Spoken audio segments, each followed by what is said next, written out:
Okay, we're back at the payroll register.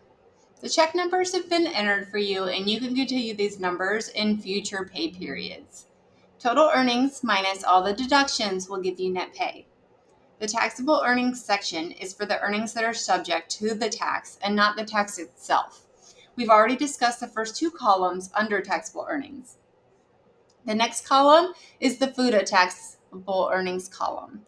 FUTA is a tax that is assessed on the employer. That's why you don't see a deduction column for it. We're told in Figure 7.3 that FUTA is assessed on the first $7,000. You can refer back to the employee earnings records on the spreadsheet. If you recall, Bono's cumulative earnings prior to this pay period were $10,293.40. He exceeded the threshold prior to this pay period. As a result, none of his earnings will be subject to FUTA this pay period. The next employee is Ferguson. Ferguson's cumulative earnings prior to this pay period were $23,125. None of Ferguson's earnings will be subject to the tax this pay period. The next employee is Ford. Ford's cumulative earnings prior to this pay period were $6,300. Because this is below the threshold, we know that some of the earnings from this pay period will be subject to the tax.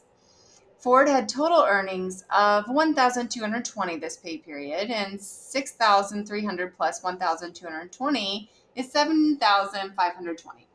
Ford will exceed the threshold this pay period, so we take the threshold of $7,000 and we subtract the cumulative earnings prior to this pay period of $6,300. We arrive at a taxable earnings of $700.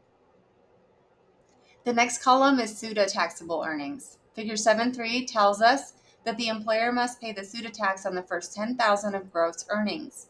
We know from looking at the threshold for FUTA that Bono, Ferguson both exceeded the $10,000 threshold prior to this pay period. Remember that Ford had earned $6,300 prior to this pay period and had earned $7,520 through this pay period. Because Ferguson did not exceed the threshold, all of Ferguson's total earnings will be subject to the tax. So we would enter $1,220 as taxable earnings for SUTA. The next section is called the labor cost distribution. We enter each employee's total earnings into the column for the appropriate department. Looking in your book, you can refer to Figure 7.2. We're told that Bono is a mixer operator in the plant. We enter his total earnings in the plant column. We're told the department for the next 5 employees, and we enter the total earnings in the appropriate column. Ryan is an electrician in the plant, so we enter his total earnings in the plant column. Sikowski is a supervisor in the plant, so we enter his earnings in the plant column.